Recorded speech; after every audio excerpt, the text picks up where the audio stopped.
Myrtle's whole aspect changed at once. She looked as though she had never been asked such a flattering question. "Oh, it was dreadful," she said with relish. "It happened right in here. I died in this very cubicle. I remember it so well. I'd hidden because Olive Hornby was teasing me about my glasses. The door was locked, and I was crying. And then I heard somebody come in. They said something funny, a different language. I think it must have been. Anyway, what really got me was that it was a boy speaking. So I unlocked the door to tell him to go and use his own toilet. And then," Myrtle swelled importantly, her face shining, "I died." "How?" said Harry. "No idea," said Myrtle in hushed tones. "I just remember seeing a pair of great big yellow eyes. My whole body sort of seized up, and then I was floating away." She looked dreamily at Harry. "And then I came back again. I was determined to haunt Olive Hornby, you see. Oh, she was sorry she'd ever laughed at my glasses." "Where exactly did you see the eyes?" said Harry. "Somewhere there," said Myrtle, pointing vaguely towards the sink in front of the toilet. Harry and Ron hurried over to it. Lockhart was standing well back, a look of utter terror on his face. It looked like an ordinary sink.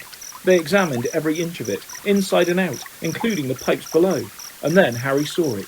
Scratched on the side of one of the copper taps was a tiny snake. "That tap's never worked," said Myrtle brightly, as he tried to turn it. "Harry," said Ron, "say something. Something in Parseltongue." But Harry fought hard. The only times he'd ever managed to speak Parseltongue were when he'd been faced with a real snake. He stared hard at the tiny engraving, trying to imagine it was real. "Open up," he said. He looked at Ron, who shook his head. "English," he said. Harry looked back at the snake, willing himself to believe it was alive. If he moved his head, the candlelight made it look as though it was moving. "Open up," he said, except that the words weren't what he heard. A strange hissing had escaped him, and at once the tap glowed with a brilliant white light and began to spin. Next second, the sink began to move. The sink, in fact, sank right out of sight, leaving a large pipe exposed, a pipe wide enough for a man to slide into. Harry heard Ron gasp and looked up again. He had made up his mind what he was going to do. "I'm going down there," he said. He couldn't not go. Not now that he had found the entrance to the chamber. Not if there was even the faintest, slimmest, wildest chance that Ginny might be alive. "Me too," said Ron. There was a pause. "Well, you hardly seem to need me," said Lockhart with a shadow of his old smile. "I'll just—" He put his hand on the doorknob, but Ron and Harry both pointed their wands at him. "You can go first," Ron snarled. White-faced and wandless, Lockhart approached the opening.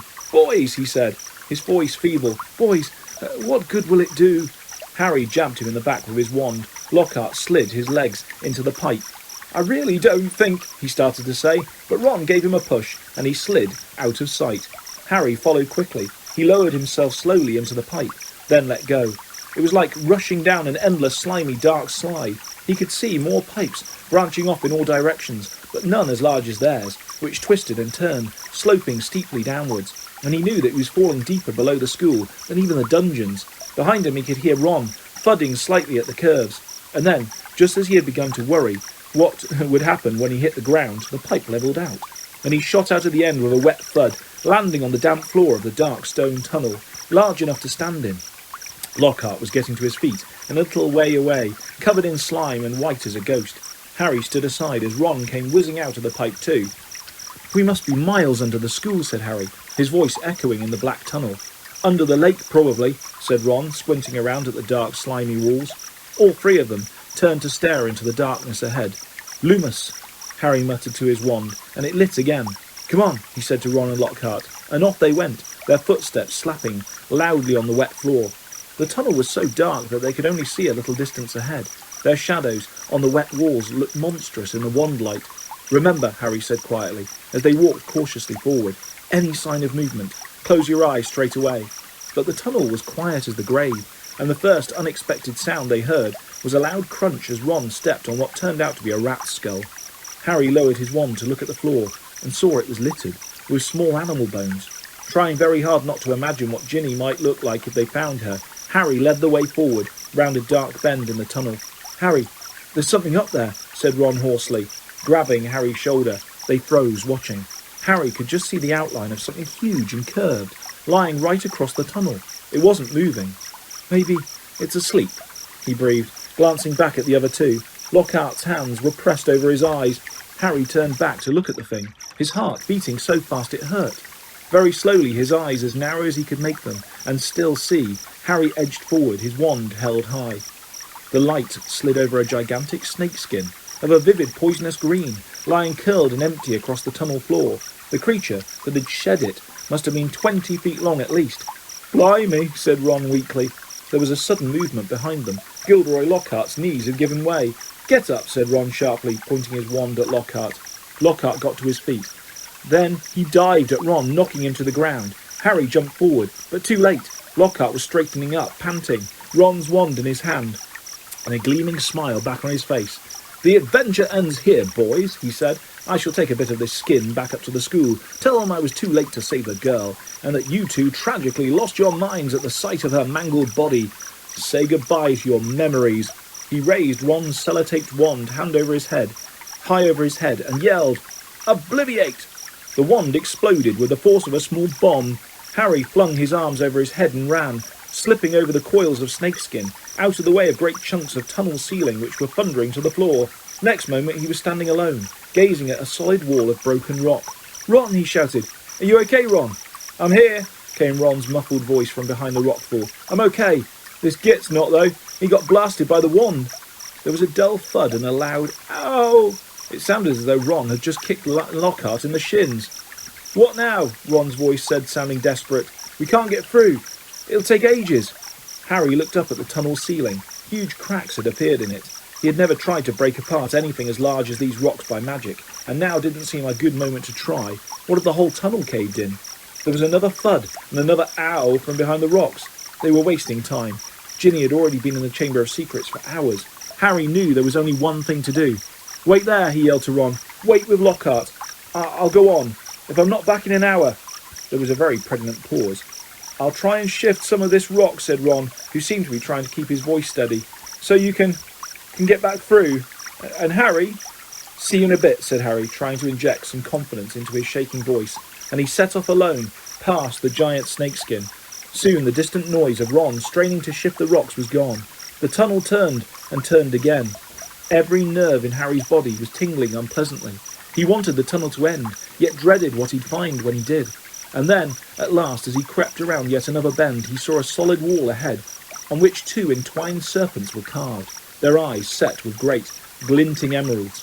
Harry approached, his throat very dry. There was no need to pretend these stone snakes were real. Their eyes looked strangely alive. He could guess what he had to do. He cleared his throat, and the emerald eyes seemed to flicker. "Open," said Harry, in a low, faint hiss. The serpents parted. As the wall cracked open, the halves slid smoothly out of sight, and Harry, shaking from head to foot, walked inside. He was standing at the end of a very long, dimly lit chamber. Towering stone pillars entwined with more carved serpents rose to support a ceiling lost in darkness, casting long black shadows through the odd, greenish gloom that filled the place. His heart beating very fast, Harry stood listening to the chill silence. Could the basilisk be lurking in a shadowy corner, behind a pillar, and where was Ginny? He pulled out his wand and moved forward between the serpentine columns.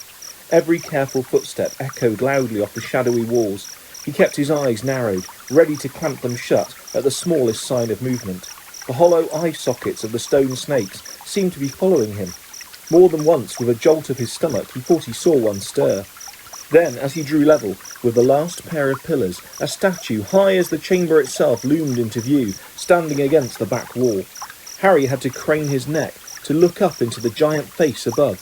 It was ancient and monkey-like, with a long thin beard that fell almost to the bottom of the wizard's sweeping stone robes, where two enormous grey feet stood on the smooth chamber floor, and between the feet, face down, lay a small black-robed figure with flaming red hair. "Ginny!" Harry muttered, sprinting to her and dropping to his knees. "Ginny! Don't be dead! Please don't be dead!" He flung his wand aside, grabbed Ginny's shoulders and turned her over. Her face was white as marble and as cold, yet her eyes were closed, so she wasn't petrified. But then she must be... "Ginny, please wake up," Harry muttered desperately, shaking her. Ginny's head lolled hopelessly from side to side. "She won't wake," said a soft voice. Harry jumped and spun around on his knees. A tall, black-haired boy was leaning against the nearest pillar, watching. He was strangely blurred around the edges, as though Harry was looking at him through a misted window, but there was no mistaking him. Tom! Tom Riddle!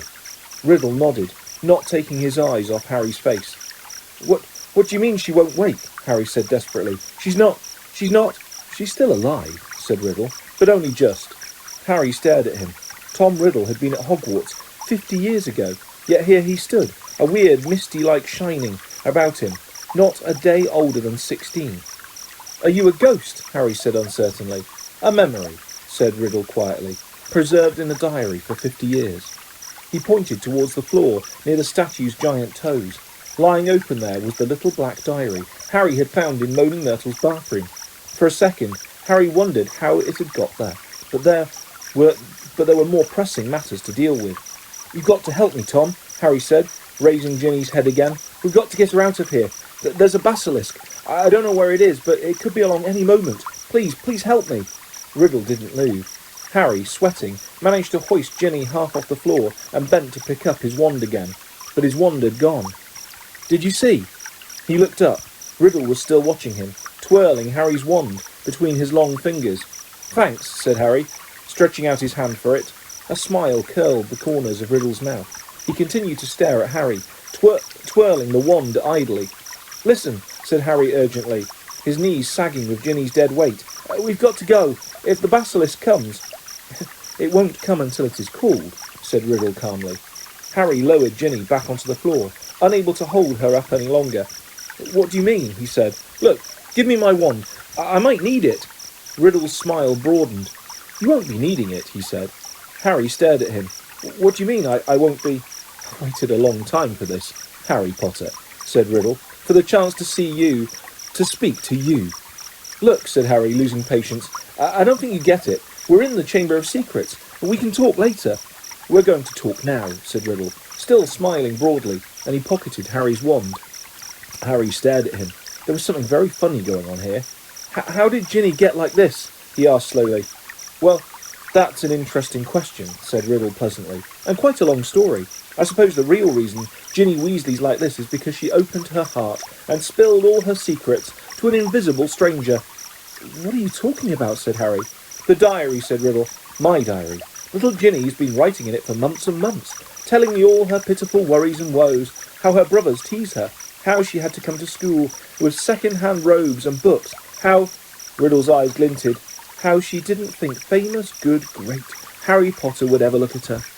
All the time he spoke, Riddle's eyes never left Harry's face. There was an almost hungry look in them. It's very boring, having to listen to the silly little troubles of an 11-year-old girl, he went on, but I was patient. I wrote back. I was sympathetic. I was kind. Ginny simply loved me. No one's ever understood me like you, Tom.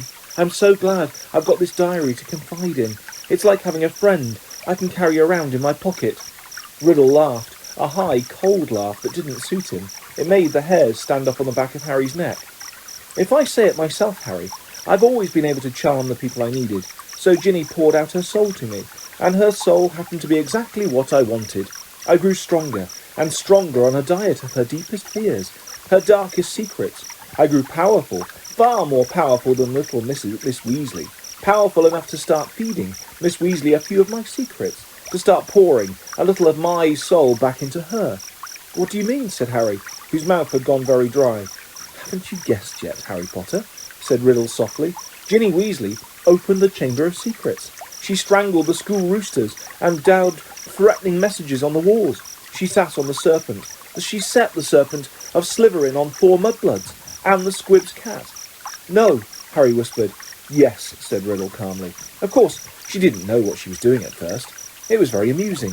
I wish you could have seen her new diary entries. Far more interesting they became. Dear Tom, he recited, watching Harry's horrified face. I think I'm losing my memory.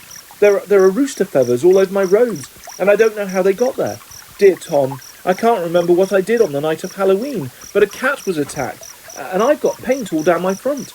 Dear Tom, Percy keeps telling me I'm pale, and I'm not myself. I think he suspects me. There was another attack today, and I don't know where I was. Tom, what am I going to do? I think I'm going mad. I think I'm the one attacking everyone, Tom. Harry's fists were clenched, the nails digging deep into his palms. It took a very long time for stupid little Ginny to stop trusting her diary, said Riddle. but she finally became suspicious and tried to dispose of it. And that's where you came in, Harry. You found it, and I couldn't have been more delighted. Of all the people who could have picked it up, it was you, the very person I was most anxious to meet. And why did you want to meet me? Said Harry. Anger was coursing through him, and it was an effort to keep his voice steady. Well, you see, Ginny told me all about you, Harry, said Riddle. Your whole fascinating history. His eyes roved over the lightning scar on Harry's forehead, and his expression grew hungrier. I knew I must find out more about you, talk to you, meet you if I could, so I decided to show you my famous capture of that great oaf, Hagrid, to gain your trust. Hagrid's my friend, said Harry, his voice now shaking. And you framed him, didn't you? I thought you made a mistake, but... Riddle laughed his high laugh again. It was my word against Hagrid's, Harry. Well, you can imagine how it looked to old Armando Dippet. On the one hand, Tom Riddle, poor but brilliant, parentless but so brave, school prefect, model student. On the other hand, big, blundering Hagrid, in trouble every week, trying to raise werewolf cubs under his bed, sneaking off to the Forbidden Forest to wrestle trolls. But I admit, even I was surprised how well the plan worked. I thought someone must realise that Hagrid couldn't possibly be the heir of Slytherin. It had taken me 5 whole years to find out everything I could about the Chamber of Secrets and discover the secret entrance, as though Hagrid had the brains or the power. Only the Transfiguration teacher, Dumbledore, seemed to think Hagrid was innocent. He persuaded Dippet to keep Hagrid and train him as a gamekeeper. Yes, I think Dumbledore might have guessed. Dumbledore never seemed to like me as much as the other teachers did. I bet Dumbledore saw right through you, said Harry, his teeth gritted. Well, he certainly kept an annoyingly close watch on me after Hagrid was expelled, said Riddle carelessly.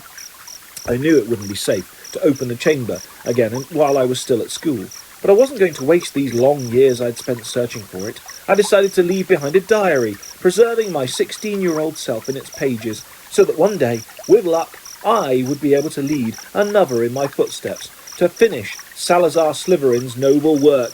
Well, you haven't finished it, said Harry triumphantly. No one's died this time, not even the cat. In a few hours the Mandrake draft will be ready and everyone who was petrified will be all right again.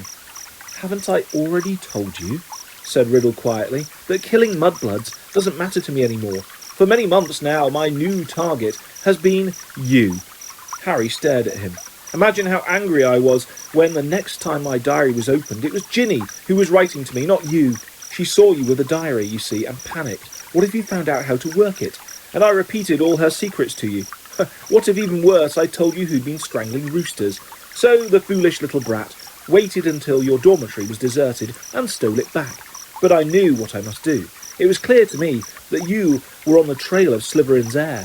From everything Ginny had told me about you, I knew you would go to any lengths to solve the mystery, particularly if one of your best friends was attacked. And Ginny had told me the whole school was buzzing because you could speak parcel tongue. So I made Ginny write her own farewell on the wall and came down here to wait. She struggled and cried and became very boring. But there isn't much life left in her. She put too much into the diary, into me, enough to let me leave its pages at last. I have been waiting for you to appear since we arrived here. I knew you'd come. I have many questions for you, Harry Potter. Like what? Harry spat, fist still clenched. Well, said Riddle, smiling pleasantly, how is it that a baby with no extraordinary magical talent managed to defeat the greatest wizard of all time? How did you escape with nothing but a scar, while Lord Voldemort's powers were destroyed? There was an odd red gleam in his hungry eyes now. Why do you care how I escaped? Said Harry slowly. Voldemort was after your time. Voldemort, said Riddle softly, is my past, present, and future, Harry Potter. He pulled Harry's wand from his pocket and began to trace it through the air, writing 3 shimmering words, Tom Marvolo Riddle.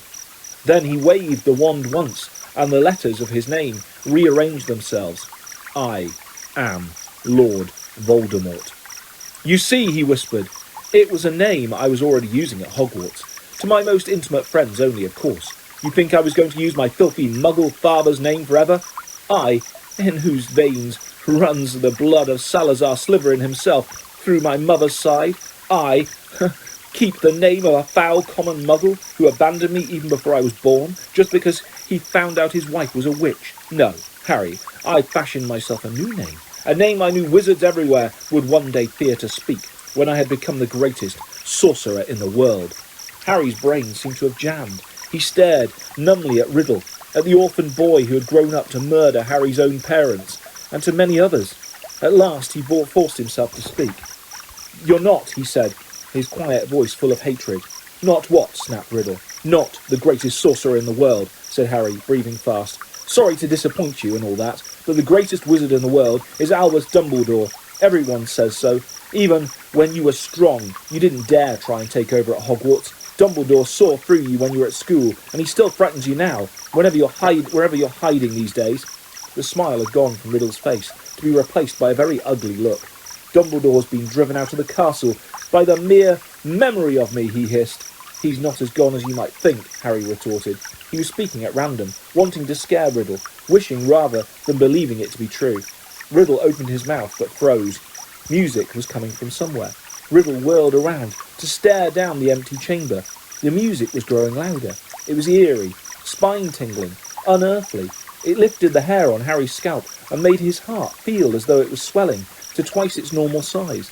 Then, as the music reached such a pitch that Harry felt it vibrating inside his own ribs, flames erupted at the top of the nearest pillar.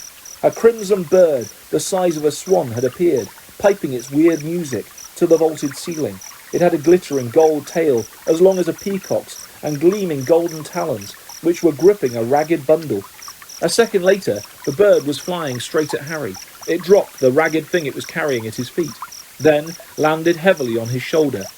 As it folded its great wings, Harry looked up and saw it had a long, sharp golden beak and beady black eyes.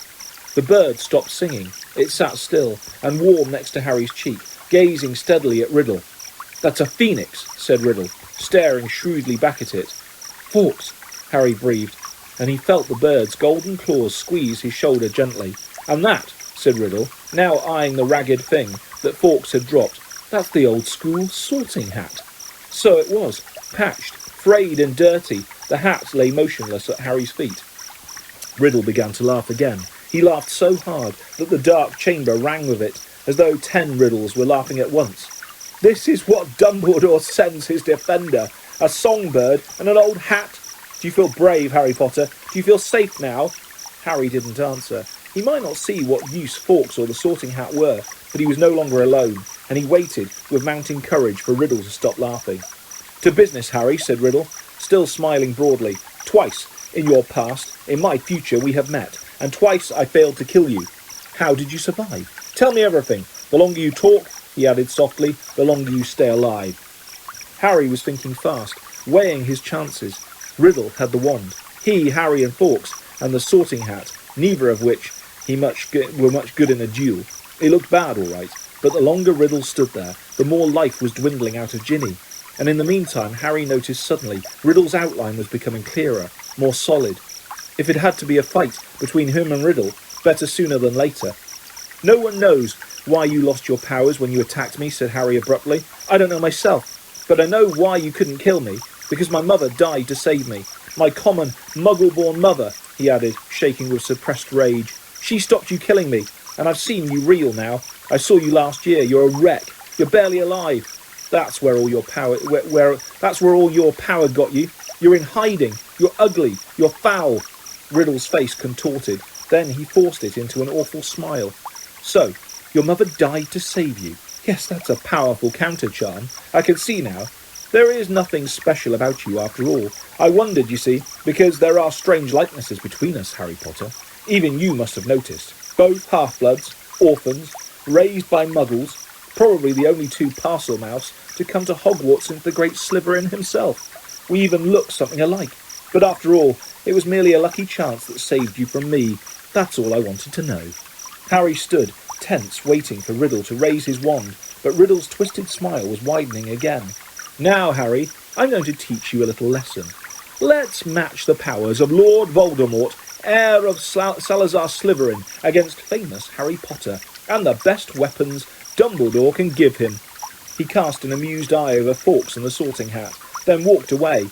Harry, fear spreading up his numb legs, watched Riddle stop between the high pillars and look up into the stone face of Slytherin. High above him in the half-darkness, Riddle opened his mouth wide and hissed, but Harry understood what he was saying. "Speak to me, Slytherin. greatest of the Hogwarts Four. Harry wheeled around to look up at the statue, Fawkes swaying on his shoulder. Slytherin's gigantic stone face was moving.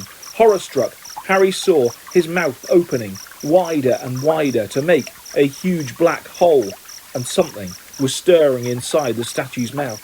Something was slithering up from its depths.